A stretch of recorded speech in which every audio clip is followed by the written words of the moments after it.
Good day and welcome everyone. My name is Stephen Parkis and this is my good friend Logan Wooldridge. How are you? Good. How are you today, Logan? I'm doing well. I'm doing well. Good, good. So, uh, today we're talking about a bit of a struggle of mine, especially lately becoming conscious of just exactly what it entails and the amounts and everything.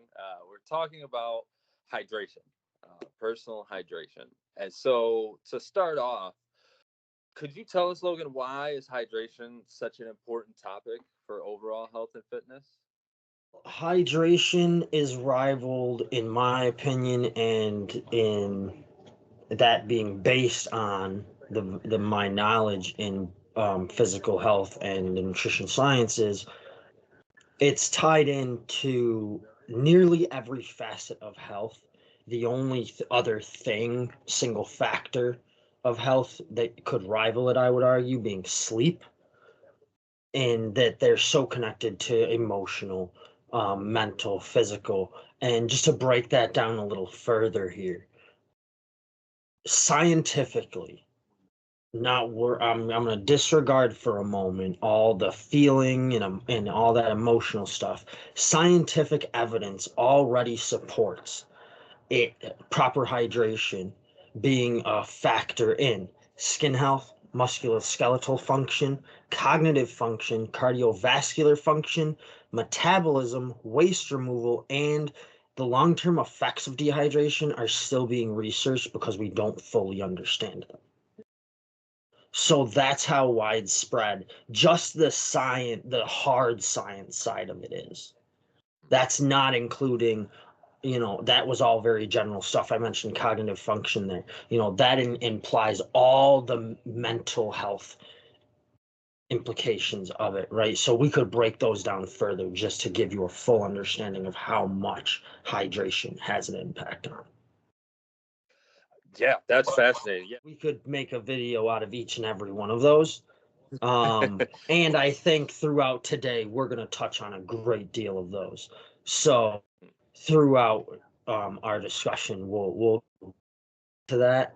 But in the future, if this is something you're interested in learning a lot more about, please let us know. I'd be happy to create an entire program for people on hydration. Absolutely. And so, is water the only way to hydrate ourselves effectively? I think that depends on how you're like meaning that, right? So I could both say yes and I could say no.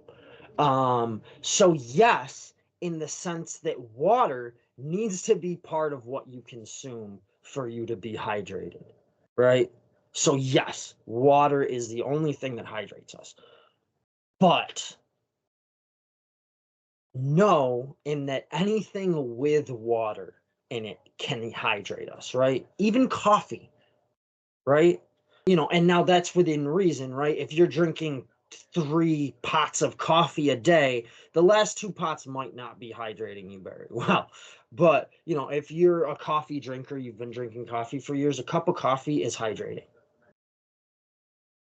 Just like tea, hydrating. It's not pure water, it still hydrates. Our bodies are able to pull apart the water from the other things, right? Just as much as when you think about nutrition and all of this, that's how we get our nutrition. It breaks all the parts down and extracts what it needs. It can do the same thing with water. Why wouldn't it be able to?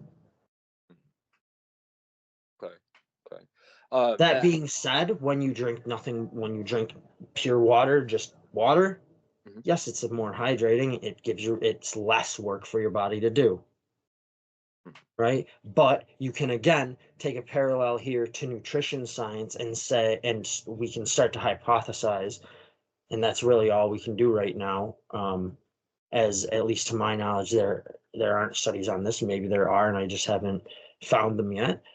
But with foods, right? So you get simple sugar, table sugar. We extracted that and made it nothing but pure sugar molecule. And that's actually bad for us. It's worse for us than when it's in other things. So through that, there might be an argument to be made about like tea being better than pure water or something like that. But that's that at that point it's conjecture and just like theory and this and that. I don't believe that. I'm not saying I do, but it's just something that would be, to my knowledge, on the fringes of our understanding of hydration. Okay. So I'm sure there's people that feel strongly both ways. And this is a little bit of a side, just a personal question, but like, so how about when you're, I wouldn't say maybe so much with eating fruits, but like drinking like natural fruit juices or like homemade fruit juices. Is that hydrating or no? I would say that's hydrating, absolutely. I will also say this though. Your juices, even if they're all natural, are not going, more of what you're sacrificing, to my knowledge, isn't the hydration. In fact, you might be increasing the hydrative effect because the juice has more water content than the fruit itself, Mm, most okay. likely. However, the juice is likely to have less concentrated nutrition than the fruit would. Ah, okay. So, you know, Mm, right. Okay. So it would kind of be best to like separate the two, like fruit as food and water as hydration. yes. Okay, gotcha. I appreciate that. Um, and so, on average, how much should a person consume daily? Recommended amount of consumption differs, and it's differed in the 10 years that I've been, looking into this topic repeatedly. At this point, we have different recommendations between genders, activity levels, and there are a lot of factors that can change this. What medications are you taking? What foods are you consuming? As we just touched on a little there, if you're eating a lot of fruit, you might not need to drink as much water because you are actually getting water from what you're eating. Um, so all of these impact how much a person should consume. And with so many variables, I hope you can kind of understand that to say what should an average person consume becomes a very difficult thing to define. What is an average person in this? Are we talking about an average American? Are we talking, because there's different diets depending on where you are in the world. So it's a very there's a lot more in that simple question than you might realize.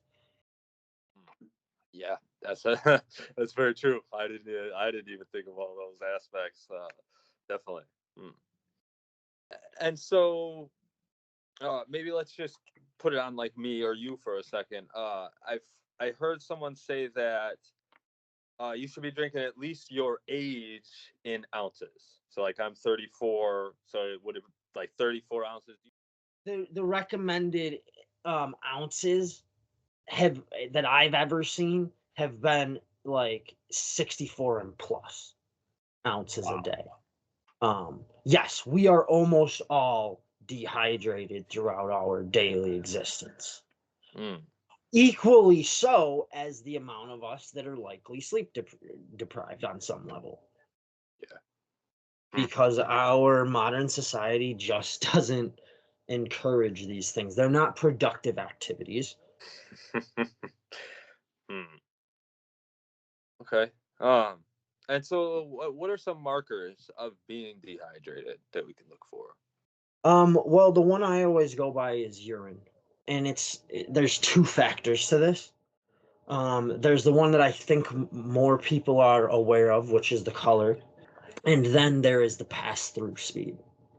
So when it comes to color, you can break it down into 5 different shades, 3 different shades, however much, but we're going to keep it real simple and go with 3 shades here, okay? Hmm. So you have the clear to very pale, you have that middle, like pale to bright yellow coloration, and then you have, your discoloration to dark cloudy yellows, right? And your dark cloudy yellows are telling you that you're dehydrated, basically. You need to drink more. The middle ground is kind of what we're aiming for, and if you can go a little more towards the pale than the bright, That's great. And then there's the very pale to clear. And there's nothing wrong with being in the very pale to clear on occasion, right? Think about it like this. If you are like myself, okay, we're gonna use me for example. I go to the bathroom, might be weird, but I always if I take a piss, I just quickly glance at the color. You know, where am I at? Do I need have I stopped drinking enough water and like now it's gotten darker? Is it clear? Is it whatever, right? So when you're doing that for a prolonged period of time, you're never going to always be in the perfect medium. And so I would rather occasionally, because you're going to be one of the two, right? I would rather go into the clear on occasion than go into the dark, Mm. right? Because it's fine to go into the clear once in a while. Look, yes, it might mean you're overhydrated, but that just means when you're overhydrated, look, dude, there it takes a lot of water to drown yourself. Okay, so you're not going to drown yourself by drinking it. What happens when you're overhydrated is it just means you're going to be, instead of absorbing your nutrients that you're eating and stuff, it's going to pass more of them through you. That's all that's happening. I would rather that than be dehydrated and have all of these things we've already discussed: skin health, musculoskeletal, cognitive, cardiovascular, metabolism, waste removal. All of these have negative impacts when you're dehydrated. So I would rather go overhydrated on occasion. And then you see it and you don't, oh my God, I'm overhydrated. No. You're just like, oh, okay, cool. I'm on the right track. I can relax. Right. That's it. I'd rather that than, oh shit, dude, I got to drink more. What's the matter with me? Why am I dehydrated right now? I shouldn't be dehydrated. We all have access to, most of us, especially here in America, have access to water that we can drink. Yeah, and it might not be the most pleasant thing to talk about, urine, but it's amazing. It's one of our body's subtle signs of this is where you're at. These are your needs that need to be met, and it's interesting to me as I kind of learn some of those little triggers and clicks that the body gives off. Absolutely. And then like I said, then you have your pass through speed. And this has to do with when you're drinking, how fast is it going through you?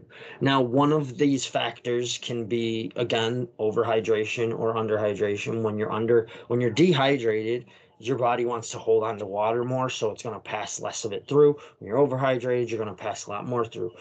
Um so you want to make sure you're not going to the bathroom every hour, right? There's probably something going on if you're going to the bathroom every hour all day for days on end. The other factor, though, than just how much you're drinking is things like electrolytes, which includes, salts and potassium and all these things. And these help us retain water and use water. As we'll get into more as we continue this discussion, a lot of our body fluids have water as components. Again, water is kind of the basis of all liquids in the body sense. So there's water is a part of how we keep our blood volume. Water is a part of how we keep our cerebral fluid volume. All these things.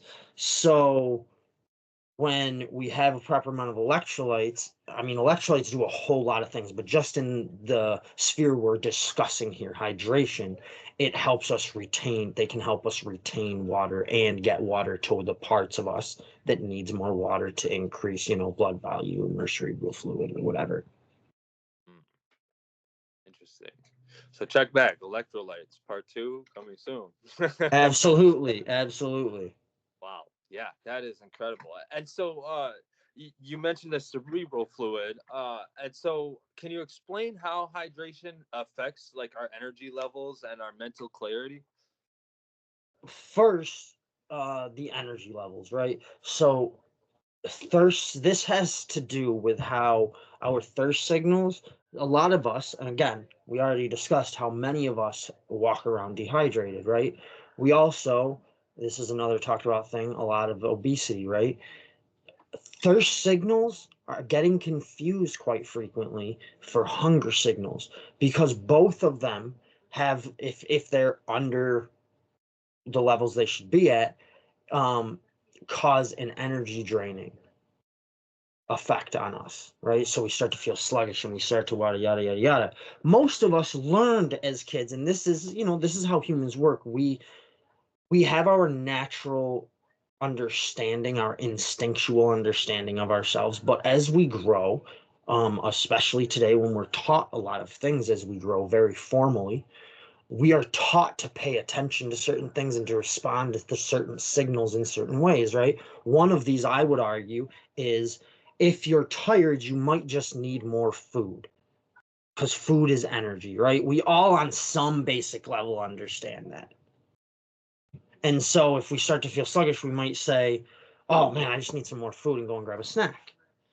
But how many of us grew up hearing, if you're tired and sluggish, you might need more water? Not me. Right. Yeah. So we learn to interpret that lack of energy as a hunger signal, but it can also be a thirst signal. And so another way of saying that is when you're dehydrated, you're hungrier. Hmm. So you're going to eat more, whether you need to eat more or not. And at the same time, as mentioned previously, our cerebral fluid needs water to maintain its proper volume, similar to blood. And without proper volume of cerebral fluid or blood or anything, because when I say not proper volume, just to be clear, it's not like, oh my god, my veins are starting to not hold the right, but like, blood sugar levels start to go out of balance without the proper volume as we mean it here. Because now there's a higher concentration of that to the water in your blood, so yada yada yada, things of this nature start to happen.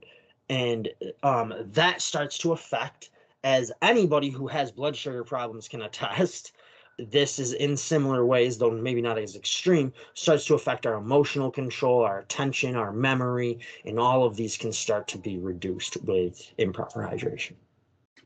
Yeah. So maybe that morning brain fog isn't just from lack of food or from your breakfast hunger pains. Yep. Okay. And so, kind of more on the physical side, what happens to our muscles when we aren't drinking enough? Well, on the musculoskeletal side of things, there's a number of things that happen as well. The overarching, I would say, would be that the very way we perceive our effort gets altered when we're dehydrated. Meaning, let's say you're working out in this case, right? I'm benching my 60-pound dumbbells. Okay. When I'm properly hydrated, I might be able to do 13. When I'm dehydrated, I might get 10 or 11. Because I feel, even though my body has like the fibers and the da da da da da to be able to do the 13, the system itself feels like it's doing more work because of a number of factors, such as we get a reduction in our pain tolerance. So every time you're like, and you're pushing and you're straining, and that actually hurts a little more because we're dehydrated.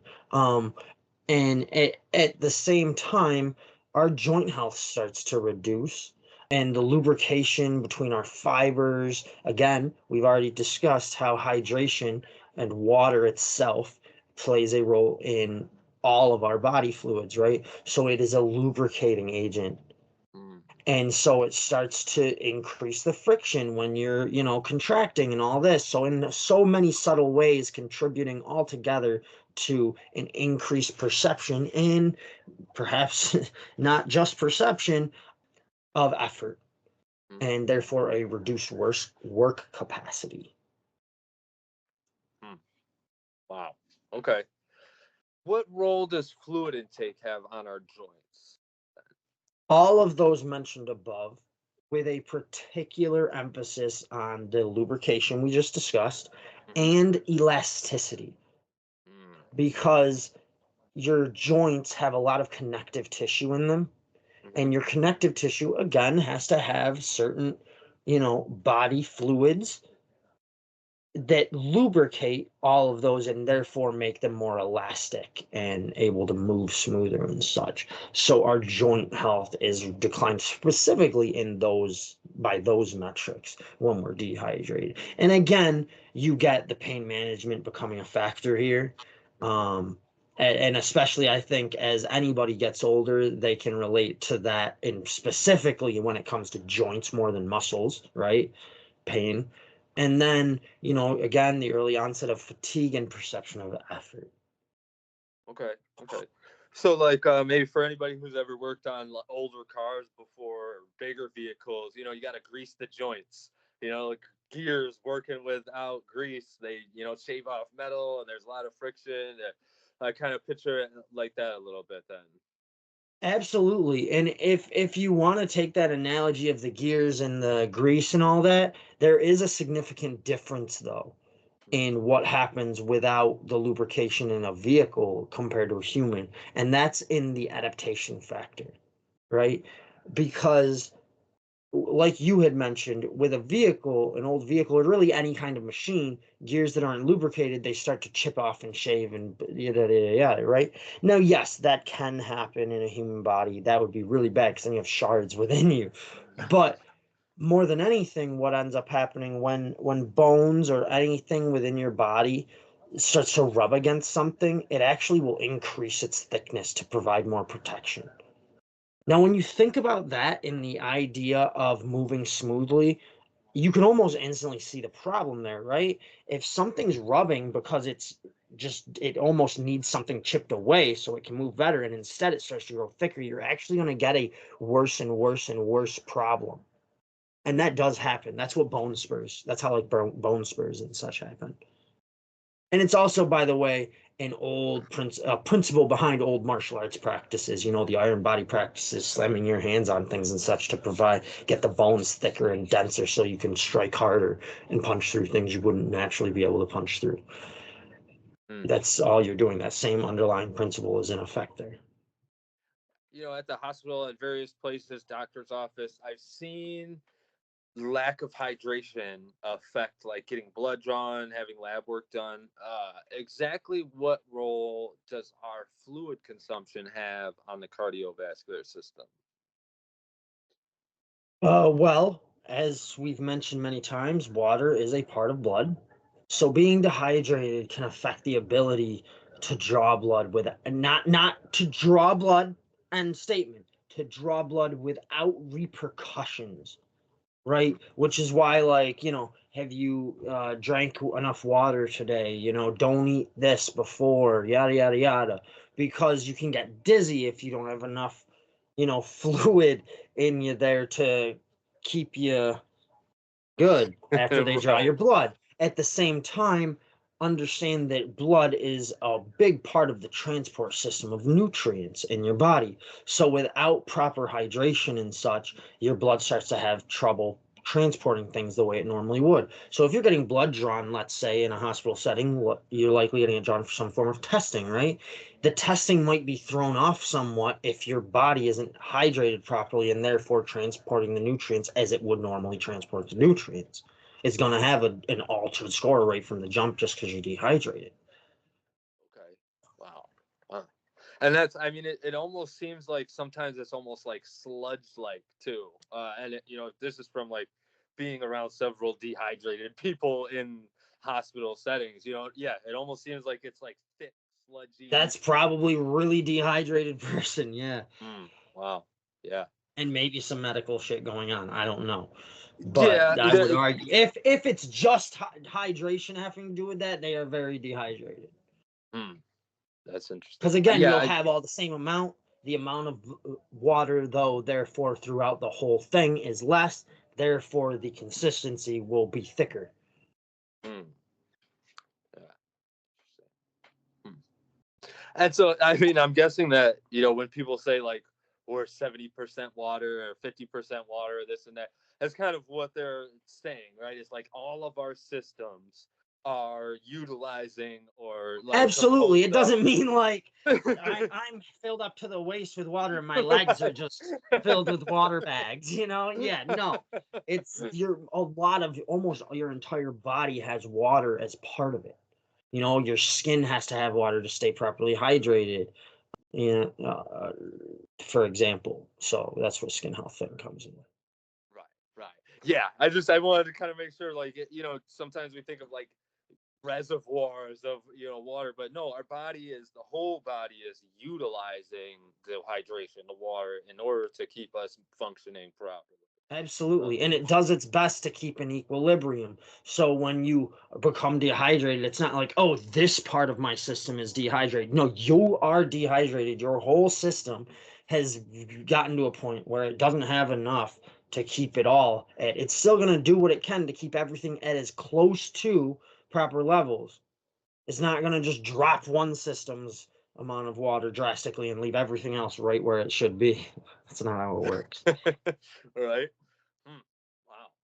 Well, yeah, I mean, just to use like a personal experience, I remember working construction, with my dad, and he would make a like 2 liter, not a 2 liter, 1 liter, tea or whatever, last all day long, like, and into the next day. Like, it used to baffle me, I used to chug down drinks, and he would just, and he was, but like learning about this and talking about it here, it makes me wonder, like, man, how much more easier. He has joint pains, back problems, all kinds of issues from moving like that for so many years. It kind of makes me wonder, if he's not operating dehydrated. Oh, I'm sure, yeah. Yeah. Hmm. And so on that note, how does hydration impact sleep and recovery? Well, as we have been discussing, and as I mentioned in the beginning, sleep and hydration are two huge factors in almost every system of health, every realm of our health. So there is a lot of crossover here. And with all of the detriments, as we've been discussed already, and when you think about what sleep is, one of the biggest reasons I assume all of us, even no matter your level of education in the sleep sciences, when we go to sleep, it's because we need to recharge, right? We're like, oh, I'm tired. I need more energy. Sleep is how I get that energy. So, in some level, you're going to sleep to recharge and recuperate. We've already discussed all these things that don't have a good, healthy level, healthy things going on when you're well hydrated or when you're dehydrated. So, now, sleep also is not a single act in the sense that it happens in a moment. It's a long act. It happens over hours every night, right? So if you go to sleep, and this is just to kind of set up everything else we'll discuss in a minute that it gets added on to this already in existence, right? When you go to sleep, you're heading into an extended period with all of those far less than satisfactory levels and things already happening. Now, you go into this to recover, right? How are you going to recover properly when all of these things aren't able to function properly? Mm. Now, at the same time, don't misunderstand me. When you're dehydrated, there's again, our systems have adapted for survival purposes. More often than not, these are our own misunderstandings, right, of how to handle these signals that end up this way. So I just want to say that. But when we're dehydrated, we also get a higher desire for sleep. Okay. So I'm not saying you won't sleep when you're dehydrated. You might even feel like you need to sleep, Mm. but that quality of sleep won't be as good. And so you're going to wake up still feeling partially crappy and tired and all of this. And so it doesn't really provide us what we're searching for in the act itself. Now, hydration, sleep, Then we have nutrition and mindset as kind of the other two biggies when it comes to recovery, right? You need to have the proper mindset. You can't be like in this battle ready state of mind or you're not going to recover. Right. You also need to be, eating something that gives you the components your body needs, the nutrients to, do whatever it needs to do, repair whatever it needs to repair. And usually when you're dehydrated, it's accompanied by poor nutrition. And these directly impair sleep quality. All of this contributes to a huge challenge in maintaining a positive, relaxed mindset, thereby having a lower, maybe even neutralized ability to recover at all when Oof. all is said and done. And again, this is just typical, like a generalization here. I'm not saying just because you're dehydrated, you're guaranteed to have poor nutrition, but they do generally go together. And those things lead to all of these things as we just discussed. Yeah, I mean, I'll speak for myself. I did those things went hand in hand for me. I didn't track nor care, how much I was eating in a day, if I was drinking enough water, and one of the things that you helped me with, and I've been able to kind of implement and stick with is drinking water before bed, having a glass right next to my bed when I sleep, because otherwise I'll wake up and go get coffee and the race is off. And especially if I'm waking up and I'm feeling groggy and crappy because I didn't get good sleep the night before, my chances of sticking with my routine, not getting on my phone and scrolling and trying to distract myself, they go drastically down if I'm not managing all these things. So yeah, absolutely. Hmm. Oh wow. So Logan, I really appreciate this conversation. I learned a lot from this today. I Absolutely. Oof, man, yeah, Happy this to. is really good. Is there anything else that you want to add on the end before we cut off? Well, my hope is that with this you will take it, whether this be you or those listening, take this and just start tracking how much you do and try and get that 64 ounces, right? That baseline 64 ounces that have always been at least a minimal recommended amount to consume on a daily basis. If you're not used to drinking water at all, this can be difficult. Work up to it, but aim for 64 ounces at least a day. Good. It's not even that much, by the way. Most of our, an adult glass of water is what, 12 ounces? 6 of those a day. Is it that hard to drink a glass of water? Right. Okay. Yeah. And so to the audience, I really hope you enjoyed today's conversation. We would love to hear your feedback and your thoughts and feelings on this conversation, any future conversations you would like to hear, and we If really you'd hope you like that join us. program, Go ahead.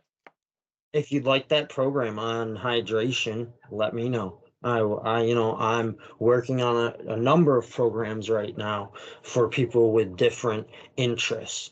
So if I hear what your interests are, I can better create programs for those who would like them. Absolutely. Yeah.